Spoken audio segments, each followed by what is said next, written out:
Buenas tardes, nosotros somos estudiantes de internado rotatorio de la carrera de microbiología y como parte de la primera actividad grupal de la pasantía en parasitología, esta tarde les venimos a hablar sobre los principales mecanismos de resistencia parasitaria a los fármacos utilizados para su control. Somos el grupo 6 que está integrado por Milixa Ramos, Luis Palma, José Padilla, Enoc Carvajal, Clarisa Bustillo y Santos Espinosa. Resistencia antiparasitaria.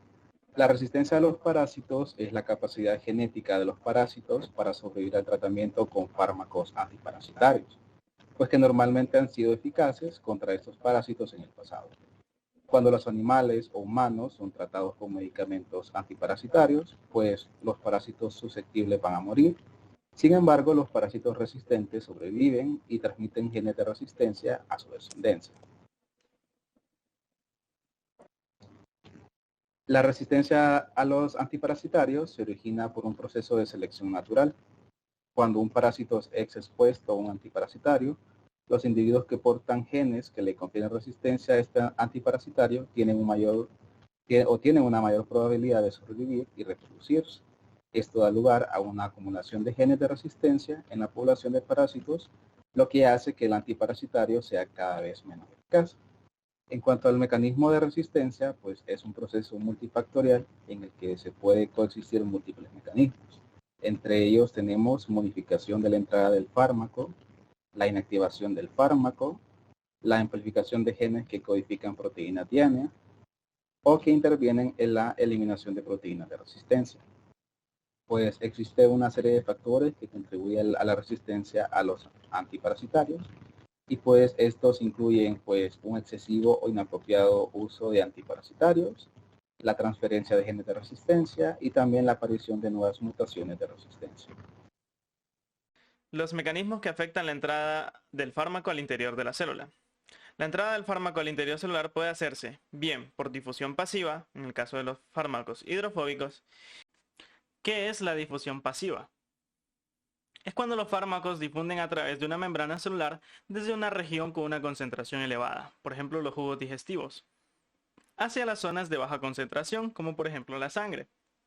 La velocidad de difusión es directamente proporcional al gradiente, pero también depende de la liposolubilidad de la molécula, de su tamaño, de su grado de ionización y de la superficie de absorción.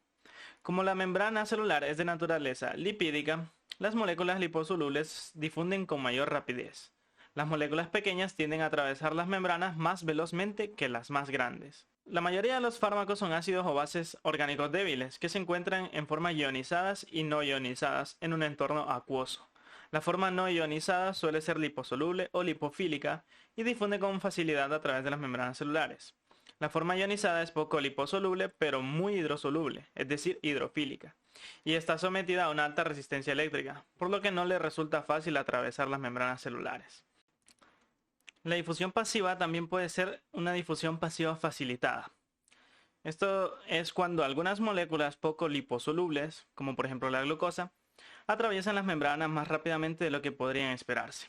Una teoría es la difusión pasiva facilitada, es cuando una molécula transportadora se combina de forma reversible con la molécula sustrato en el exterior de la membrana celular y el complejo transportador sustrato.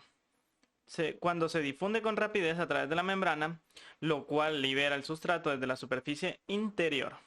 En estos casos, la membrana transporta únicamente sustratos con una configuración molecular relativamente específica y la disponibilidad de transportadores limita el proceso. Este tipo de transporte no requiere gasto de energía y no es posible que ocurra en contra de un gradiente de concentración. También puede ser por un proceso activo de transporte. Cuando hablamos del transporte activo, podemos decir que el transporte activo es selectivo, ya que requiere aporte de energía y puede ser llevado a cabo en contra de un gradiente de concentración. El transporte activo parece estar limitado a fármacos estructuralmente análogos a sus sustancias endógenas, por ejemplo, iones, vitaminas, azúcares, aminoácidos, y estos fármacos suelen absorberse en regiones específicas del intestino delgado. Pinocitosis. En la pinocitosis, las células capturan el líquido o partículas y en esta la membrana celular se invagina, rodea el líquido o la partícula y vuelve a fusionarse. lo que da lugar a la formación de una pequeña vesícula que se desprende de la membrana y pasa al interior de la célula. Es preciso el aporte de energía. Probablemente la pinocitosis desempeña un papel menor en el transporte de fármacos, con la excepción de los fármacos de naturaleza proteica.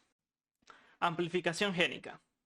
Es un mecanismo muy característico de respuesta a fármacos en protozoos parásitos que conlleva la amplificación de genes que codifican a la proteína blanco de acción del fármaco o bien en proteínas transportadoras implicadas en la eliminación de fármacos al exterior celular. Leishmania tiene una gran capacidad cromosómica que le permite amplificar genes en forma de elementos extracromosomales, bien circulares o bien como moléculas lineales, incrementando así la expresión de las proteínas codificadas por dichos genes. Ahora vamos a mencionar acerca de los transportadores ABC.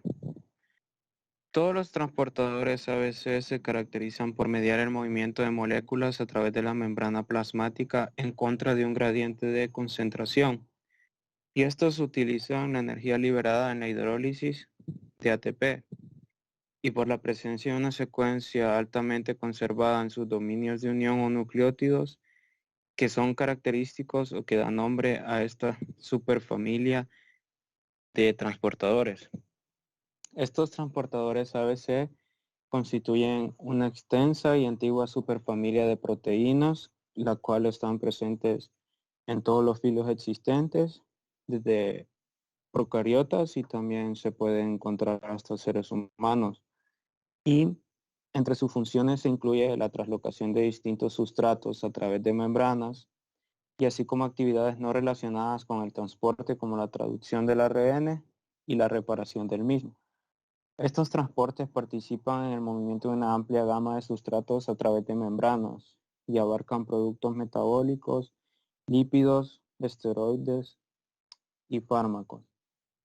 Estos transportadores desempeñan roles cruciales en diversas enfermedades hereditarias en los seres humanos y podemos encontrar aquí la resistencia tumoral, la fibrosis quística, además de ser esenciales en el desarrollo bacteriano y contribuyen a la resistencia a múltiples fármacos, virulencia y patogenicidad.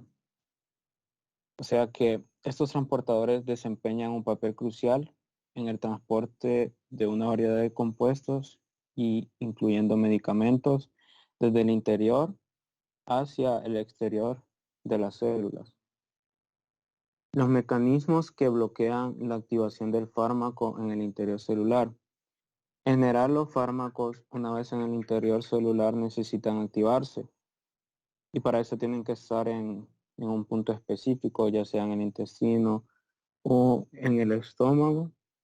Y estos parásitos pueden desarrollar mecanismos que bloquean esta activación mediante modificación del pH intracelular o bien mediante conjugación del fármaco con glutatión, tripamatión. Muchos fármacos que nosotros podemos encontrar hoy en día son bases débiles o moléculas cuya unión a estructuras celulares depende de un pH estable para poder activarse. Bueno, hemos llegado al final de esta presentación. Muchas gracias por llegar a esta parte del video y muchas gracias por su atención.